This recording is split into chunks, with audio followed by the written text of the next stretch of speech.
क्या आपने कभी सोचा है कि हमारे जीवन की सबसे बड़ी चुनौतियां ही हमें सबसे गहरे सबक सिखाती हैं? कभी कभी जब हम मुश्किल हालातों में फंस जाते हैं तो हमें लगता है कि हम अकेले हैं, कि हमारे सवालों का कोई जवाब नहीं है। लेकिन अगर हम सही नजरिए से देखें तो हर परिस्थिति हमें कुछ सिखाने आई होती है। आज मैं आपको एक ऐसी प्रेरणादायक कहानी सुनाने जा रहा हूं जो न सिर्फ आपके दिल को छू लेगी बल्कि आपके सोचने का नजरिया भी बदल देगी। यह कहानी सिर्फ एक साधारण कथा नहीं है, बल्कि यह जीवन के गहरे सत्य को उजागर करती है। तो चलिए आज हम बुद्ध की एक अनमोल कहानी के माध्यम से यह समझने की कोशिश करते हैं कि जीवन के सबसे कठिन सवालों का जवाब हमें कहां और कैसे मिलता है। तो आइए जीवन बदलने वाली कहानी शुरू करते हैं। दोस्तों, एक युवक ने अपने जीवन में सफलता प्राप्त करने का दृढ़ संकल्प कर लिया। बड़ी लगन और धैर्य के साथ उसने आश्रम से शिक्षा प्राप्त की। शिक्षा की समाप्ति के बाद उसने नौकरी खोजना प्रारंभ कर दिया ताकि पारिवारिक जिम्मेदारी का निर्वाह वह बहुत ही अच्छे तरीके से कर सके। इतनी अच्छी शिक्षा प्राप्त करने के बाद भी उसका यह दुर्भाग्य रहा कि उसे कहीं भी काम नहीं मिला। नौकरी की तलाश में वह जगह जगह भटकता रहा, खूब प्रयास किए, किंतु हर स्थान से उसे निराशा ही मिली। अच्छी बात यह थी कि युवक ने मात्र किताबी शिक्षा ग्रहण नहीं की थी, अपितु जीवन में कैसे धैर्य रखा जाए यह भी सीखा था। यही वजह रही कि वह हर परिस्थिति का सामना बड़े ही अच्छे तरीके से कर लेता। लेकिन कब तक यह करता, हर एक संघर्ष की सीमा होती है। दोस्तों, यह बात सत्य है कि जब तक सफलता नहीं मिलती है तब तक आपकी मदद करने कोई नहीं आता है। आप दर दर की ठोकरें खाते रहेंगे, पर कोई पूछने वाला नहीं रहेगा कि आप कैसे हैं, आप परेशान हैं कि नहीं हैं। यह कोई नहीं आपसे पूछेगा। यह जीवन की सच्चाई है। हां, लेकिन जब आप कामयाब बन जाएंगे, जब आपके पास पैसा रहेगा, तो 10 से 20 लोग आपके आगे पीछे घूमते रहेंगे। तो तमाम तरह के लोग आपसे रिश्ता भी रखना चाहेंगे। तब दूर के लोग भी आपसे कहेंगे कि आप उनके बहुत ही करीबी रिश्तेदार हैं। हर कोई आपसे एक झूठा रिश्ता लेकर जोड़ने लगेगा। ध्यान रहे, जो लोग आपके पैसे को, आपकी कामयाबी को देखकर आपसे जुड़ते हैं, वह कभी भी आपके अपने नहीं हो सकते। जो मुसीबत के समय में, जब आप निर्धन हैं, गरीब हैं, लाचार पड़े हुए हैं, उस वक्त कोई अगर आपको सहारा दे, उस वक्त कोई अगर आपके साथ खड़ा रहे, तो समझ लीजिए कि वही आपका सच्चा और अपना साथी है। और ऐसे लोग दुनिया में केवल 1% से भी कम होते हैं, जो आपकी गरीबी में, जो आपके कठिन वक्त में आपका साथ दें। लेकिन आप सबसे ज्यादा उन लोगों के लिए परेशान रहते हैं जो कभी आपके अपने हैं ही नहीं। वह युवक हार थक के परेशान होकर के एक रास्ते से गुजर रहा था। रास्ते में उसे से एक आश्रम दिखाई पड़ा। उस आश्रम के बाहर एक महात्मा अपने शिष्यों को ज्ञान का उपदेश दे रहे थे। वे सभी शिष्य उन बौद्ध महात्मा के उपदेशों को बड़े ही ध्यान और शांतिपूर्वक सुन रहे थे। वह युवक वहीं पर रुक गया। उसने सोचा कि ऐसा क्या यहां पर चल रहा है जो कि लोग बहुत ही शांतिपूर्वक उन महात्मा का उपदेश सुन रहे हैं। उस युवक के भी मन में जिज्ञासा जाग गई कि चलकर हम भी देखते हैं कि वहां पर क्या हो रहा है। और वह युवक भी धीरे धीरे कदमों से आगे बढ़ते हुए आश्रम की तरफ चल पड़ा। वह पास में ही एक आम के पेड़ के पास बैठ गया और महात्मा के द्वारा कही हुई बातों को ध्यान से सुनने लगा। महात्मा कह रहे थे, जब किसी चीज की नई शुरुआत होती है तो सबसे पहले सब कुछ खत्म हो जाता है। जब इस सृष्टि की रचना हुई थी तो सबसे पहले सब कुछ समाप्त हो गया था। उसके बाद एक नई सृष्टि की रचना हुई। यानी जब इंसान मुसीबत के ऐसे वक्त में पहुंच जाए जब उसे लगे कि अब कुछ नहीं होने वाला है, अब मेरा कुछ नहीं हो सकता है, जीवन में वह बिल्कुल हार सा गया है, टूट जाए, लाचार हो गया हो, कोई उसकी मदद करने वाला नहीं रहे, ऐसे वक्त में अगर वह इंसान किसी से अपनी मदद भी मांगे तो लोग उसकी मदद भी करने से इनकार कर दें। महात्मा आगे कहते हैं कि ऐसे बुरे वक्त में अगर किसी को प्यास लगती है तो कोई आपको पानी देने वाला भी नहीं मिलेगा, क्योंकि बुरे वक्त में कोई भी साथ नहीं देता है। ऐसे वक्त में आप बिल्कुल टूट जाएंगे, आप जिंदगी से हार जाएंगे। लेकिन एक बात हमेशा याद रखिएगा, इसी क्षण यही सोचना है कि अब कुछ हमारी जिंदगी में बड़ा और अच्छा होने वाला है, क्योंकि बर्बादी के बाद ही नई चीज का निर्माण होता है। टूटे फूटे लोहे को गला करके एक नए लोहे का निर्माण किया जाता है। अर्थात जब आप बिल्कुल टूट जाएंगे, मुसीबत के वक्त से गुजर रहे हैं, तो यह बात दिमाग में जरूर लाएं कि अब कुछ नया होने वाला है, हमारी जिंदगी में कुछ अच्छा और बड़ा होने वाला है। यही एक उम्मीद आपको जिंदा रखेगी और ये बिल्कुल सत्य बात है। देखना, अगर तुम ऐसे वक्त में हो जहां पर कोई तुम्हारी मदद नहीं कर रहा है, कहीं से मदद की कोई भी उम्मीद नहीं है, तो समझ लेना कि अब कुछ बड़ा और अच्छा होने वाला है। क्योंकि जितना आप टूट सकते थे, अब आप टूट गए हैं। इससे ज्यादा आप नहीं टूट सकते। ऊपर वाला आपको जरूर कुछ बड़ा देने वाला है। यही सब बोल करके गुरुजी अपने उपदेश को विराम देते हैं। बोलते हैं कि शिष्यों, आज के लिए बस इतना ही।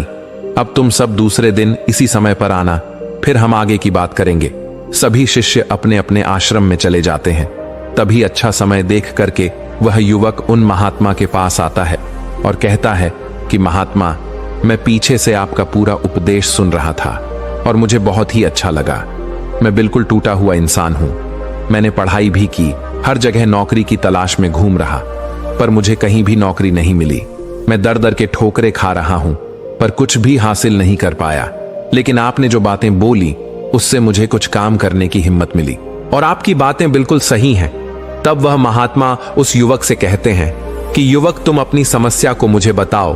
तब वह युवक कहता है कि हे महात्मा, मैंने आश्रम से शिक्षा प्राप्त की, उसके बाद हम घर पर आ गया और हमारे घर पर पैसों की जरूरत थी, जिसकी वजह से हम बाहर कमाने के लिए निकल पड़े। लेकिन मैं जहां पर भी नौकरी की तलाश में गया, मुझे वहां से नौकरी नहीं मिली, जिस वजह से मैं बहुत ही परेशान है। गुरुवर, कृपया मेरा मार्गदर्शन करें ताकि मैं अपने जीवन में सफलता की नई बुलंदियों को हासिल कर सकूं।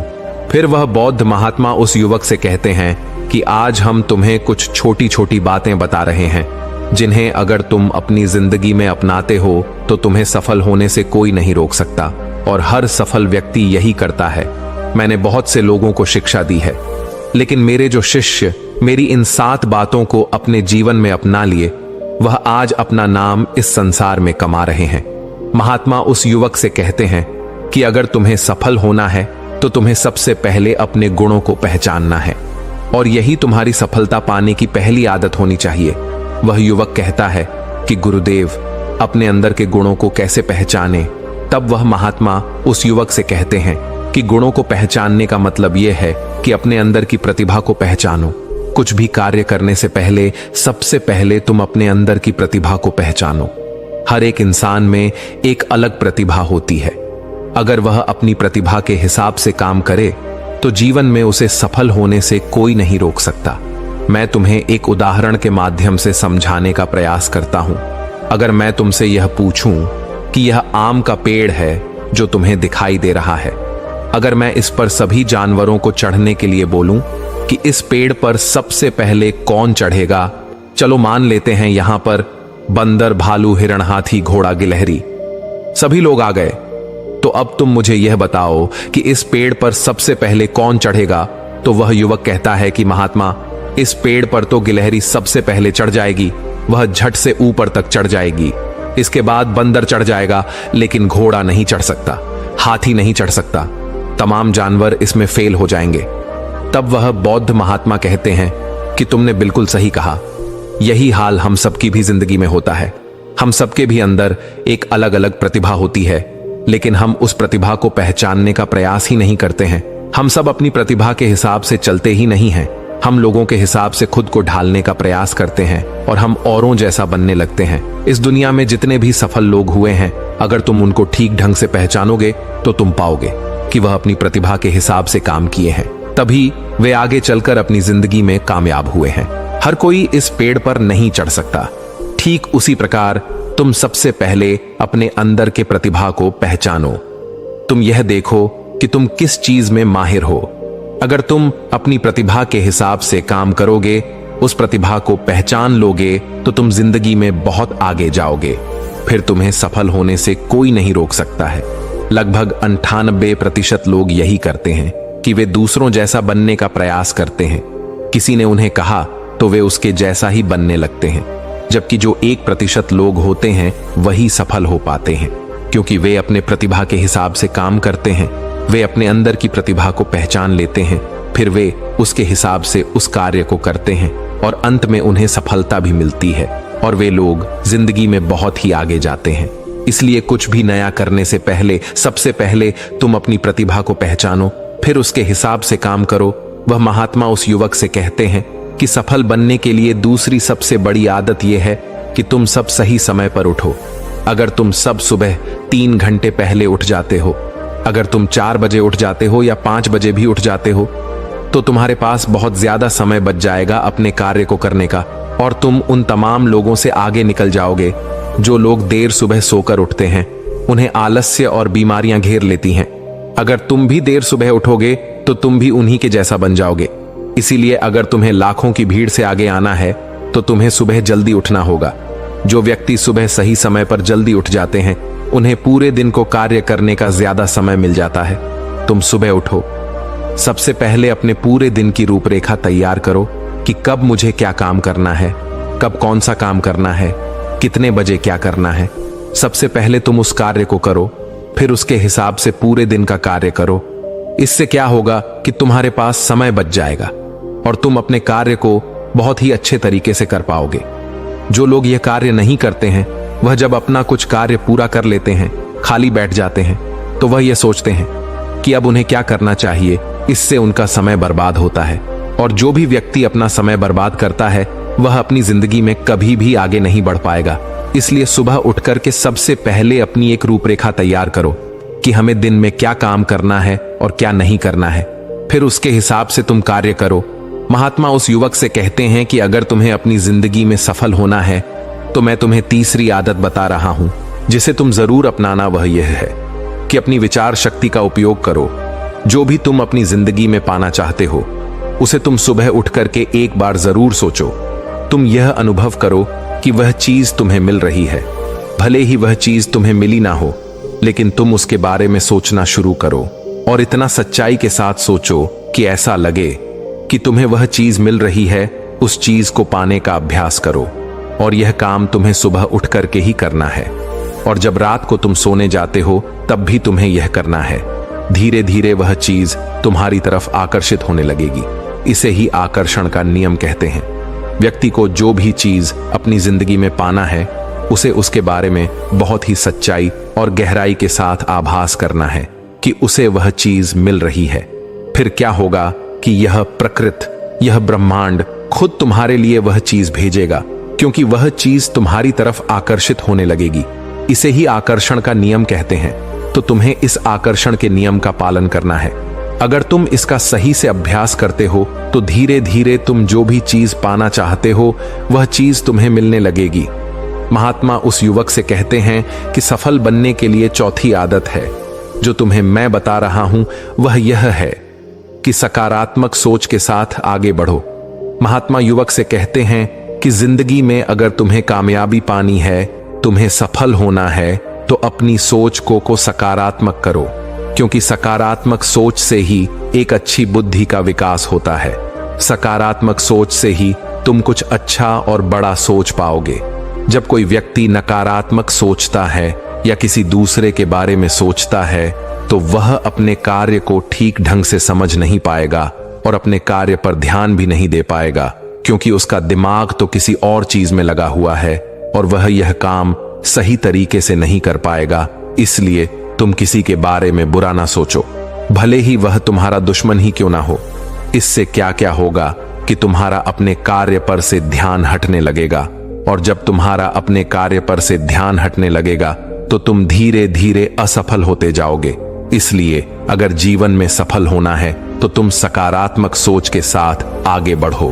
तुम इन सब की फालतू की बातें सोचने में अपना समय व्यर्थ मत करना कि कौन तुम्हें गिराने की कोशिश कर रहा है, कौन तुम्हारे प्रति अच्छा है, कौन बुरा है। यह सब सोचने का समय नहीं है। बस तुम्हें अपने कार्य को अच्छे तरीके से आगे करते जाना है। देखना, जो तुम्हारे आलोचक होंगे, जो तुम्हें नीचा गिराने की कोशिश करेंगे, धीरे धीरे वह सब तुम्हारे रास्ते से हट जाएंगे। क्योंकि जिस भी व्यक्ति के मन में नकारात्मक बातें होती हैं, जो भी व्यक्ति किसी को गिराने की कोशिश करता है, वह कभी भी अपनी जिंदगी में आगे नहीं बढ़ सकता।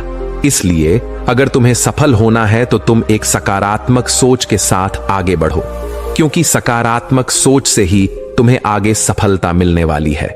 और तुम्हारे जीवन में जो नकारात्मक लोग हैं, जो नकारात्मक बातें करते हैं, तुम उनसे दूरियां बना लेना। महात्मा 5वीं बात बताते हुए कहते हैं कि युवक, अगर तुम्हें अपनी जिंदगी में सफल होना है तो अपने राज्य किसी को मत बताओ। अगर तुम जो भी काम करना चाहते हो तो यह राज्य किसी को भी मत बताना, क्योंकि अगर तुम अपने राज्य किसी को बता दोगे तो तमाम लोगों को पता चल जाएगा कि तुम क्या करने वाले हो।